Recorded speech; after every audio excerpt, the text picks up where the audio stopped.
Un trabajador muerto en una revuelta, una colonia textil donde todo se teje con hilos de poder y de silencio, y Sara Alcover, una joven, entrando a un mundo a punto de estallar. Es La Protegida, la nueva novela de Rafa Tarradas Butó. Bienvenido a Rosa Pasapágina. ¿Qué tal? ¿Cómo estáis? Gracias por invitarme. Pues un placer, yo creo que se ha convertido casi en una costumbre muy buena, agradable e interesante que a la vuelta del verano tengamos una novela tuya. Mira, a mí que no me gusta nada que se acabe el verano, ahora lo pillo como con emoción siempre. Una buena manera de empezar la temporada. Viajamos a los telares. Mm, Hablas, al principio de la novela, escribes una carta y hablas de tu infancia, de mm, esos recuerdos. Evocas sobre todo el sonido de la maquinaria, que llega un momento que forma parte del paisaje ambiental mm. de las personas que trabajan allí, del Sí, despacho del jefe, del director, incluso de tu infancia. sí. Cuéntame un poquito. O sea, mi familia ha sido una familia textil toda la vida, ahora ya no lo es, pero mi infancia sí que transcurrió mucho entre idas a lo que llamábamos fábrica, no decíamos ni la fábrica, era como un sujeto, ¿no? En sí mismo, y decimos, vamos a fábrica, y en fábrica este sonido yo creo que a ninguno de los primos no se nos ha pasado, sí, lo tenemos muy presente. Bien, estábamos hablando de las huellas de la infancia que se esconden en esta novela. A mí me gustaría que me dataras alguna, eh, aparte de esa documentación histórica que ha sido monumental. Ujú. Bueno, la ventaja de todo esto es que al final hablo de un tema que, como te digo, mi familia es una familia textil, entonces hay muchos datos que ya los tengo, pero sí que es verdad que la industria textil a finales del 19 y piensa que la gran crisis del textil es en los años 80, aguanta mucho tiempo, entonces mucha gente vivió de esto. Piensa que en España en ese momento llegaron a trabajar alrededor de casi 400.000 personas en el sector textil solamente en Cataluña.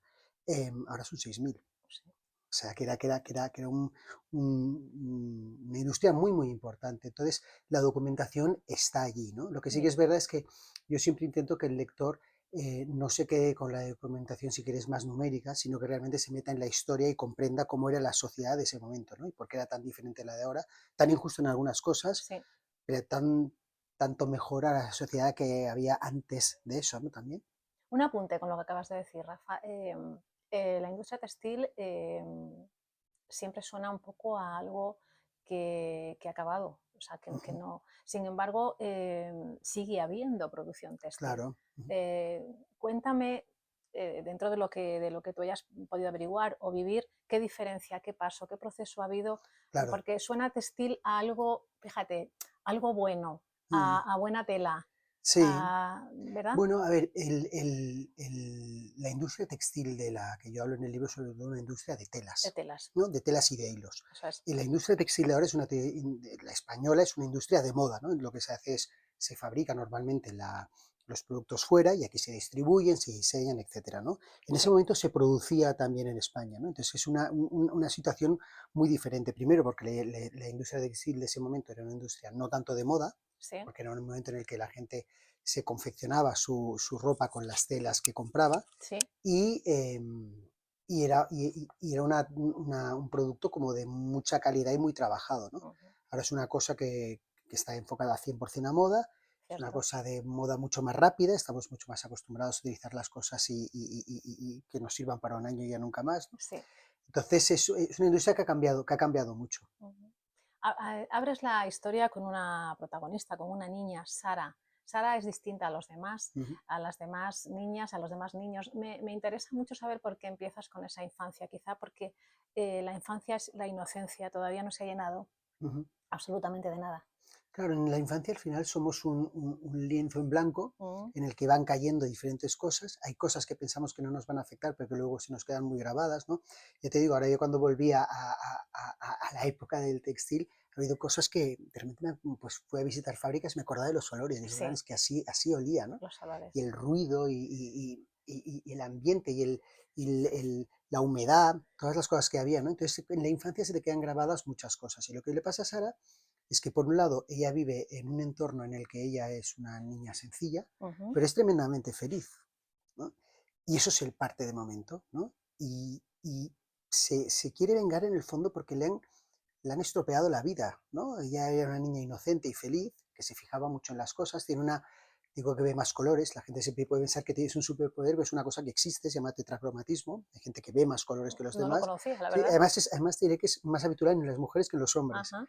Pero sí, o sea, la vista se ve a través de conos y los que tienen tetracromatismo ven a través de un cono más, ¿no? Entonces ven más colores, ven más tonos. Entonces ella disfruta mucho de todo lo que ve en la fábrica, ¿no? En el proceso de producción de una tela, cuando entran los colores y todo esto es muy espectacular y es muy bonito. Y a ella le encanta. Y, y entonces durante su infancia todo eso lo tiene muy presente y de Ujú. repente acaba abruptamente. En el fondo ella se quiere vengar de lo que le ha pasado, pero también de cómo ha cambiado su vida, ¿no? Quería seguir, digamos, en ese Sí, limbo, por sí, llamarlo de alguna manera. ella sabe que es sencilla, pero es muy feliz, Mm. ¿no? Y luego no es tan sencilla y no es tan feliz. Y dice, ¿cuándo era más rica, no? Esto no está claro. Sí. Tenemos otro personaje, Lucas. Lucas aparece también con orfandad y Ujú. desamparo.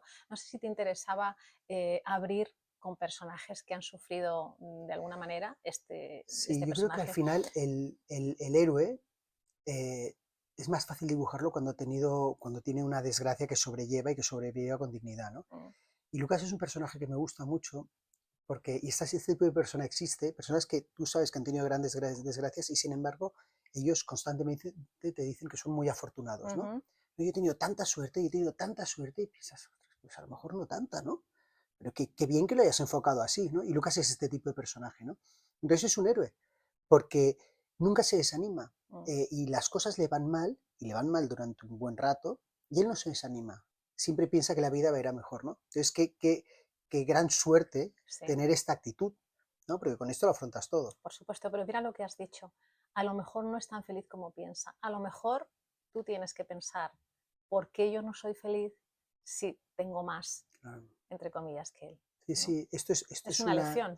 es una lección. Sí, sí, él le sucede la misma desgracia que a Sara, ¿No? pero la afronta de una manera totalmente diferente. Sara lo afronta con rencor y con ansia de venganza, y él dice, bueno, espérate, esto me ha pasado, no lo puedo solucionar, pero no puedo dejar que me condicione toda la vida, porque entonces el mal es mucho mayor, ¿no? O sea, lo que Cierto, me habrá pasado es mucho más grande de lo que realmente me ha pasado. cierto. El tigre, porque el tigre como símbolo de poder y como Sí, símbolo de amenaza, ¿no? Digamos que es como una advertencia. sí, o sea, a Sara le dice su madre, acuérdate que eres un gatito, que Sí, no eres claro. un tigre, Mm. ¿no? Y que tu enemigo es un tigre. Y ella dice, bueno, pues espérate. O sea, yo hasta que no sea un tigre no me enfrentaré a mi enemigo, ¿no? Mm. Y entonces se le graba eso en la cabeza, ¿no? Y entonces encuentra un gato por la calle y le llama tigre. Dice, te vas a ser tigre. Sí. Entonces el gato le acompaña a todos lados. Y, y es una actitud, si quieres, un poco maquiavélica, Mm. ¿no? Porque no afloja Sara, ¿no? Dice, o sea, yo tengo un plan, lo tengo que cumplir, pero tengo muy claro que no voy a luchar hasta que no tenga todas las armas, ¿no? Me voy a armar durante un tiempo y luego ya atacaré. Mm. Y entonces el lector irá viendo cómo Sara se va armando y cómo la vida le va armando también, ¿no? Porque la vida le va colocando en una posición en la que cada vez tiene más poder para poder enfrentarse a sus enemigos. Se va convirtiendo en tigre poco a poco. Efectivamente. Tengo la sensación, o me parece, según lo estás contando y según la trayectoria de la novela, que en esta novela utilizas mucho más la simbología, por ejemplo, el tema del tigre, como metáfora, lo que hablábamos de Lucas, como una forma de, bueno, pues de tengo esta vida, pero tengo que seguir adelante. No sé si te ha ido surgiendo o lo has pensado de antemano o de alguna forma al ser parte de tu infancia ha brotado esa forma de escribir. Bueno, yo creo que a ver, la metáfora es un recurso que va muy bien porque al Sí, final nos ayuda a que el lector no siempre esté de frente a lo esperado, ¿no? Ahora la cierto. gente está empezando a leer el libro. Me escribía el otro día una chica, qué mala es esta y qué buena es esta. Y decía, bueno, y hay una frase que me encanta que es las notas a final de curso, ¿no? O Sí, sea, vamos a esperar a que acabe vamos a el curso y esperar. vamos a ver las notas que Eso tenemos, ¿no? es. Pues es un poco eso, vamos a ver cómo se desarrolla todo, porque en la vida muy pocas veces lo que ves de primeras es lo que acaba siendo, ¿no? Y la gente la conoces cuando está en una circunstancia muy específica. Mm. Entonces, conviene, y creo que el lector lo va a disfrutar, porque además es un libro que se desarrolla en varios años, sí, va a conocer a los personajes y va a ver la evolución y verá que lo que pensaba al principio no es exactamente como es al final, ¿no? Y quién es bueno y quién ¿y es quién malo. es Bueno, malo? pues vamos a valorar un poco a todo el mundo y luego lo vemos. Mm. Hay una muerte también, Mm. arrancas también con la muerte de un trabajador. ¿Qué peso tiene el crimen en esta novela? Bueno, a ver, aquí lo que pasa es que una colonia textil en ese momento era un mundo nuevo, ¿no? Ujú, Entonces los trabajadores llegaban a un mundo que en principio era más seguro, ¿no? Un mundo mejor. Ahora nos costaría mucho entenderlo, una fábrica en la que vives, ¿no? Que tienes la sí, casa pegada y que tienes toque de queda y te vas a dormir cuando el patrón decide.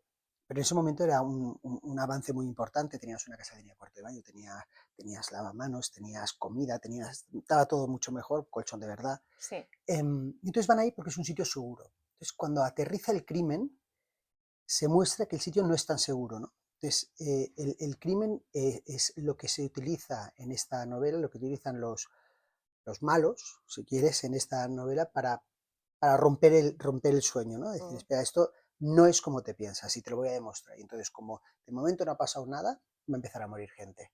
Y voy a hacer ver que parezcan aquí un accidente laboral, tal, cuando en realidad son asesinatos puros y duros, ¿no?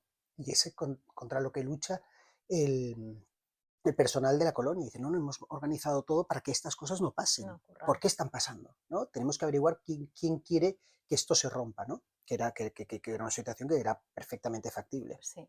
Es una forma también de mostrar lealtades. Sí, desde luego, claro, claro. O sea, cuando el crimen surge, el que es leal espera tener toda la información, averiguar exactamente lo que ha pasado y saber todos los protagonistas de la historia para dirimir un veredicto, ¿no? Sí, Y decir, oye, pues estoy aquí o estoy aquí, ¿no? La gente que se calienta muy rápido normalmente no es tan leal, porque primero tienes que saber todo. Espera, te estás defendiendo a quien tienes que defender, sí, esto funciona de esta mm, manera, lo ha hecho bien, lo ha hecho mal, etcétera, ¿no? Entonces sí, es una manera, cuando empiezan estos crímenes, hay una parte de la fábrica que se enfada mucho, mm, porque rápidamente culpan a la persona que no es, y luego hay otra parte de la fábrica y dice, espérate, ¿esto por qué ha pasado? Vamos a, sí. vamos a organizarnos, vamos a ver exactamente qué, y vemos si es una cosa que es culpa de alguien o a lo mejor no es culpa de nadie, Sí. ¿no? Y estamos buscando culpables donde no toca. Es una forma también de situar esta víctima, las víctimas, en una época de cambios sociales y Mm. políticos, ¿no? Una Sí, forma de, sí. de resaltarlo Claro, también. piensa que en esta época, estamos hablando de la Segunda Revolución Industrial Española, Sí, lo que pasó es que al final la gente del campo empezó a trabajar en las fábricas. Las fábricas tenían muchas ventajas, tenían una seguridad que el campo no tenía, ¿no? mm, Em, pero también te veías desde muy cerca cómo vivía la gente que vivía muy bien. Y entonces ahí surgen los problemas claro, laborales, ¿no? O sea, si tú en el campo ves la casa del dueño de la finca lejos y nunca vas y es un cortijo que está por ahí, es diferente. Si tú estás en la ciudad y tú vives hacinado y al lado están haciendo un palacio y entran y salen los coches de caballos lustrosos y en el liceo la gente va con tiaras y brazaletes de brillantes, pues, oye, esto yo no sabía que existía. claro, Esto qué barbaridad. O sea, hay gente que es así, ¿no? Hay gente que vive sí, así. sí. Y eso te puede llevar a decir, bueno, a la ambición de querer crecer o al odio. Decir, no, no, esto yo no quiero que pase. Yo creo que ellos estén igual que yo. Ya. Y ahí Y ahí surge el conflicto exacto, social. sí. Realmente. ¿Qué ecos encuentras hoy día en estas tensiones? Bueno, yo creo que ahora, gracias a Dios, todo está más igual, ¿no? Yo siempre digo que, por lo menos en España, Sí, hay el grandes rico, el rico en diferencias. España va a un restaurante muy parecido al que va el de clase media. Sí, Normalmente, o a lo mejor al mismo incluso, ¿no? Y veranea a lo mejor una casa más grande, pero también veranea en la costa de Levante, a lo mejor, o en el cierto. Cantábrico, Y te ¿no? sorprende Sí, sí, injustamente, claro. ¿eh? Sí, sí, sí, sí, exacto. Entonces, la diferencia está tan grande, Sí, no existe de la manera que existía en ese momento, ¿no? Pero sí que es verdad que indudablemente hay ricos cada vez más ricos y pobres que cada vez son más pobres. Lo que yo siempre digo es que hay que igualar por arriba, hay que igualar hacia arriba, ¿no? No tenemos que ser todos más pobres, tenemos que ser todos más ricos. Yo no quiero que el rico sea más pobre, yo quiero ser igual de rico que el rico. claro, ¿Sabes? O sea, ir para arriba todos. Yo estoy encantado de que haya una Mancio Ortega y ojalá hubiera miles de Mancios Ortegas. sí. Pero bueno, claro, sí, siempre cuando estás fastidiado, siempre hay un punto en el que surge inevitablemente el rencor, la envidia, lo que quieras, que son sentimientos No son sentimientos buenos, pero son sentimientos naturales y que hay que verse en la situación también, ¿no? Sí. Lo que pasa que esa envidia o ese querer estar ahí te convierte justo en lo contrario. Efectivamente. Claro. Sí, sí, o sea, al final te mella por dentro. El telar, el diseño, hilar, Mm, combinar, dar formas a las telas. Es de alguna manera una metáfora, no sé si de la propia escritura, que entiendo que sí, ujú. sino de la vida misma.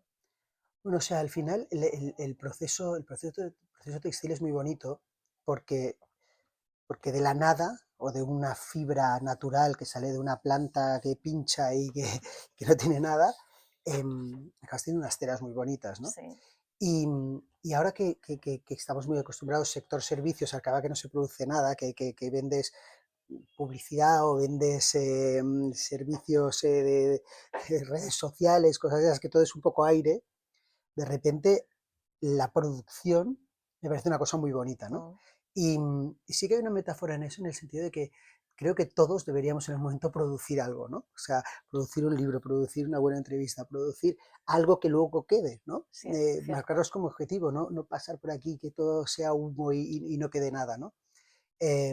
Yo sigo, y esto en mi caso lo decían, muchos decían, ¿no? Qué bonito producir cosas, Sí, ¿no? Esto lo he hecho yo, esto ha salido de mi fábrica, esto yo lo he trabajado y he hecho un producto que me gusta y que es bueno, luego se vende o no se vende, pero lo he hecho yo. qué a gusto, ¿no? O sea, con mis manos ha salido esto, ¿no? He hecho de una bola de algodón, ha salido una tela, ¿no? Ha salido una indiana. Justo lo que Bonito. has hecho tú escribiendo, quiero decir, has ideado, Mm, has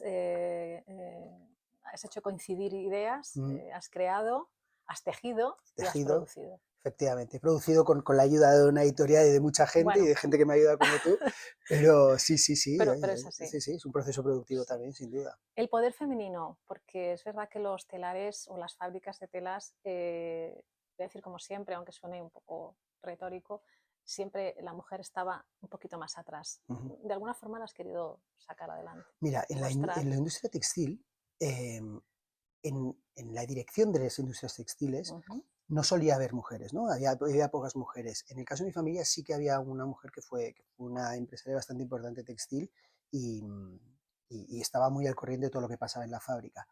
Y luego en la mano de obra sí que era muy femenina. Es una industria donde el 80% eran claro, mujeres. claro. Y lo hacían porque decían que las mujeres tenían las manos más finas y podían separar mejor los hilos. La realidad es que el trabajo femenino en ese momento también era más barato que el trabajo masculino. Entonces a los hombres se les utilizaba para labores de almacén, para los fardos que llegaban con las materias primas modernas, etcétera, pero las mujeres estaban siempre en las telares. Entonces es una industria en la que el ambiente era muy femenino, Ajá, muy, muy femenino. Y se notaba en todo, ¿no? Y tú entrabas en las salas de telares y todo eran mujeres. Y aguantó así hasta muy al final, ¿eh? Porque, sí. porque además son trabajos que las colonias lo que hicieron es que hubo varias generaciones de la misma familia que trabajaron ahí, ¿no? Si tenían su casa, se habían acostumbrado a vivir ahí, sabían hacer su trabajo y tenían un oficio, pues muchas veces no salían de ahí, ahorraban mucho dinero, ¿eh? Ya lo O creo. sea, porque gastaban poco, ¿no? Claro. Y entonces, de hecho, la primera sucursal de la Caja de Manresa exterior Ajá, fue en una colonia textil, ujú, porque a los trabajadores les sobraba dinero. claro. Entonces iban Ahí, aquí, iban metiendo y cuando las colonias textiles se acabaron, muchos compraron la casa ellos mm, con su dinero. bueno, iban ahorrando Se poquito a iban poco. ahorrando. Entonces, es un ambiente muy femenino, a Ujú, pesar de que los patronos solían ser eran hombres, hombres, claro. el trabajo era femenino. La Casa de la Caridad, la mansión Bofarul, Sí. la colonia, todos los espacios son bellos y opresivos, Mm. a mí me lo parece. No sé si hay también progreso y cárcel. Sí, a ver, o sea, el urbanismo de la colonia, que es el urbanismo de este libro, Ujú, es un urbanismo muy pensado para que la gente entienda muy bien dónde está, ¿no? En bien, una colonia textil tú tienes el río, pegado está la fábrica, que mueve el río, sí, pegadas están las casas de los trabajadores. La fábrica hacía mucho ruido, no se sí. paraba nunca, y los telares hacen mucho ruido. Entonces la gente ya se acostumbraba a dormir con este ruido y entonces en función de la posición que tenías, estabas más cerca o más lejos de la fábrica. Mm, Y luego sobre todo ello había los dos poderes, la iglesia de la colonia y la casa del amo. Y se llamaba la casa del amo. ujú, Y los trabajadores llaman la casa del amo, ¿no? Y muchas veces el amo, el patrón, el dueño de la colonia no estaba allí, pero siempre estaban las luces encendidas y se veía muy grande, muy en alto, para que sintieran que estaba allí pues sus dos grandes protectores, que por otro lado podían ser sus opresores también, Sí, la iglesia y el patrón, ¿no? Y claro, esos dos los dos pilares. decidían lo que pasaba con la gente de abajo. Tiene un punto medieval, pero siempre digo que hay que pensar las cosas en ese momento, ¿no? O Claro, hay que sea, situarse en la época en claro, la que tú te estás. imaginas un señor, un campesino que había tenido 4 malas cosechas y los hijos se estaban muriendo de hambre, y decían, oye, vente a la colonia, vas a tener un sueldo, con el sueldo de una semana ya puedes pagar la casa, Cual ¿eh? era muy Muy interesante. interesante. Tienes supermercado, bueno, supermercado, tienes economato, tienes Sí, pescadería, tienes carnicería, tienes un teatro, tienes colegio gratuito para tus hijos, tienes un huerto si quieres, tienes una granjita si quieres. Un chollo, sí. ¿sabes? Ahora no nos lo parecería, No, porque tenemos el concepto de obrero igual a esclavitud. sí, pero en ese caso la gente se peleaba por estar allí, ¿no? Mm, De hecho, en el libro hay un momento que hay un conato de huelga y el patrón dice, a ver, si no lo paráis, os vais a la calle, pero tengo cola para entrar aquí. mm, Mira, yo estuve en la Feria del Libro de Cuenca y estuve en un pueblo en Cuenca y dijeron, hemos tenido dos grandes cambios en nuestra vida, este pueblo. Ha tenido un cambio muy gordo que nos hicieron una presa y entonces el camino que te llevaban a Liga, cambia, claro. y otro que vino el señor Fabra, aquí. Fabra es un textil muy importante de Barcelona y dijo, quien quiera venir a trabajar a mi colonia, necesitamos gente. Y se fue la mitad del pueblo. Sí, Claro, la gente era un trabajo muy, muy deseado, muy, sí, muy deseado. Ahora nos choca, pero en ese momento la opresión no se veía tanto porque es que oprime más que no llueva por y se me supuesto. muera todo el El trabajo campo, en el campo es otra ¿sabes? historia. Sí. Versus, oye, mi casita nueva pues eso, con mi cuarto de baño, mi colchón de verdad, mis paredes de verdad, Mm, sí. calefacción. El deseo de perdonar es uno de los pilares también de la Mm, novela. No sé si es posible, más que el deseo de perdonar, el deseo de venganza mm. es uno de los pilares de la novela. La cuestión es, ¿se puede perdonar antes de vengarse o es necesario? Porque en realidad la venganza satisface un segundo. Mm. No, así lo entiendo yo. Tú quieres vengarte de algo y lo vas a hacer y entonces tienes un segundo de decir lo he hecho, pero al segundo siguiente se te olvida Mm. perdonar antes de hacerlo. Yo creo que la venganza se desarma mucho cuando, cuando alguien pide perdón, Sí, por ¿no? supuesto, Ahí se desarma mucho. Entonces, siempre. el tema en este caso es que la venganza se produce porque la persona de la que se quiere vengar Sara no tiene ninguna conciencia de haber hecho nada malo. Ese es el problema. Claro, entonces, Si no puedes entonces pedir perdón si claro, o no sea, sabes que has hecho algo. claro, no siente que haya hecho nada, entonces Sara no tiene remedio para esta venganza, ¿no? Entonces Sara va a tope a vengarse de esta persona porque siente que le ha hecho mucho mal, lo que pasa es que por el otro lado no hay ninguna sensación de eso, ¿no? Entonces es muy difícil. La venganza, igual que el rencor, son sentimientos que si les quieres dar el enfoque positivo, que no que lo tienen, no lo tienen, pero bueno, la gente muy leal suele ser a la vez muy rencorosa, Sí, porque no entienden que una cosa que ellos no harían jamás, alguien se la haya hecho, ¿no? Entonces esa gente luego también, puede ser, si eres muy rencoroso, puede ser un poco vengativo. Entonces todo es una sucesión de sí. un sentimiento muy bueno, nacen unos sentimientos no tan buenos, Mm. ¿no? Y va por ahí. Entonces Sara es una persona hiperleal a la que le han fallado. Entonces, como le han fallado, dice, oye, no, esto Lo tengo que lo solucionar. tengo que solucionar y la solución para ella es esto. Y es verdad que la venganza luego, la satisfacción dura un Un segundo. segundo. Por lo tanto, pedir perdón es más, te da más fuerza que rendición. Sí, sin duda, Mm. sin duda, sin duda, totalmente, totalmente. Tus novelas, eh, hasta ahora creo, trazan siempre historias de herencia. Ujú, En este caso, la herencia te viene, ujú, lo has vivido tú. ujú, ¿Qué significado tiene para ti realmente la herencia? No solo física, ujú. no solo No, no, no, material. no, sí, sí, el legado familiar. Eso es. Pues mira, yo soy, hay mucha gente que no es nada sentimental en las cosas materiales. Ujú. Yo soy súper sentimental en las cosas materiales, Yo muchísimo. O también. sea, un reloj, o sea, me dice, este reloj que me lo regalaron mis padres Bueno, cuando tal, o para mí sea, no, eso no, se me es... atracan y igual me van a tener que acuchillar para sacarlo y tiene un valor que tiene, ¿no? Sí. Yo sí tengo mucha estima por las cosas de mi familia y el pasado, ¿no? Mm. Y entonces, que te cuenten cosas, que sepas las historias de los demás, como siempre te las idealizan un poco, ¿no? Sí, Claro, porque te explica tu lógico. familia, lógicamente, pues todo te parece precioso y maravilloso, ¿no? Y a mí me gusta pensar que estas historias siguen, ¿no? Y me da un poco de pena cuando hay digo, no, mi padre no hacía nada y mi abuelo, pues, bueno, pues tampoco tal, y bueno, yo soy yo y tal. Bueno, pues oye, pues eres una persona fantástica a lo mejor, pero yo soy yo, y mi padre, y mi abuelo, y mi bisabuelo, y todos los que decidieron que yo fuera de una manera, ¿no? Cierto. Ya no es meramente biológica, genética, Sí. es cómo te forma la gente que tienes alrededor, Mm. ¿no? Y en mi casa las historias se han contado mucho, se han explicado mucho, probablemente se hayan idealizado lo que decíamos, pero siempre me ha interesado. Y me parece que tener el legado familiar, que ya te digo, no es un legado económico, ojalá, pero es un legado sentimental y de historias y de actitud a lo mejor ante diferentes esto, te ayuda, ¿no? En mi casa muchas veces se dice, haces algo mal, esto tu abuelo no lo hubiera hecho. Sí. O eres igual que tu abuelo. Y es lo peor que te pueden decir, Sí. esto mi abuelo no lo hubiera hecho, mi abuelo me está mirando desde arriba diciendo, eso mal, eso por ahí no vayas, ¿no? Sí. Pero bueno, tiene un sentimiento como oye, que tengo que hacer las cosas bien, Mm. ¿no? Que hicieron bien los anteriores, voy a hacerlas Porque bien lo yo hace yo también, a ver si también. puedo hacerlas, ¿no? Se escribe desde la herencia, desde la herida, de forma distinta siempre, claro. Sí, claro, o sea, o sea las heridas mal cerradas, pues eso lo que decíamos, al final te llevan a el dolor que se arrastra, ¿no? Luego además, si te das cuenta, cuando tienes una herida abierta, empiezas a mezclar los problemas grandes con los Mm. pequeños, ¿no? Y acaba que el gordo lo pones al mismo nivel que todos los demás y todo acaba siendo un gran problema. No es que el gordo se haga pequeño, si es que no, los pequeños se hacen grandes, ¿no? Y acabas que tu vida es un problema constante y todo es un valle de lágrimas, ¿no? Entonces, yo creo que si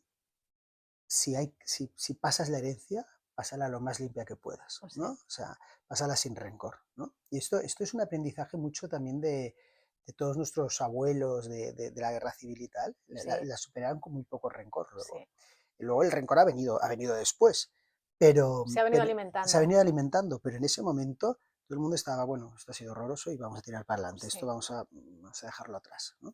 así Yo creo que es. es un aprendizaje bueno decir, oye, pasa lo bueno y lo otro que se queda atrás, ¿no? Mm. Vamos a pasar solamente las cosas que nos vayan a aportar y nos vayan a hacer mejores, Sí. Es, más felices. es una buena doctrina. La cuestión es Saberla hacer. saberla hacer.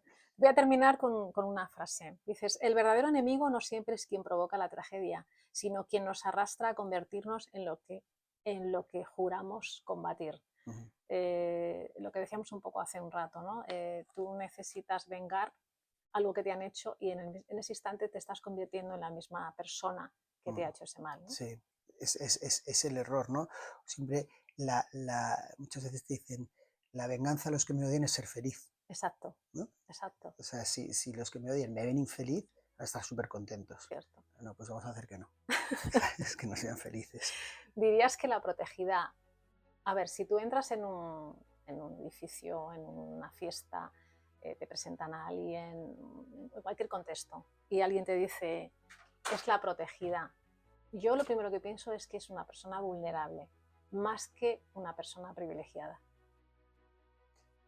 Bueno, tener alrededor gente que te protege está bien. Lo que pasa es que si te protegen mucho, a lo mejor te hacen débil, ¿no? Uh-huh. O sea, tienes que estar en el mundo, tienes que ver las cosas como son. No te pueden apartar de la realidad que hay alrededor, porque entonces el día que se vaya tu protector, estás desnudo y no sabes combatir, ¿no? Sí, a ver, en este caso, la protegida es una chica que de apariencia es más vulnerable de lo que realmente es, ¿no?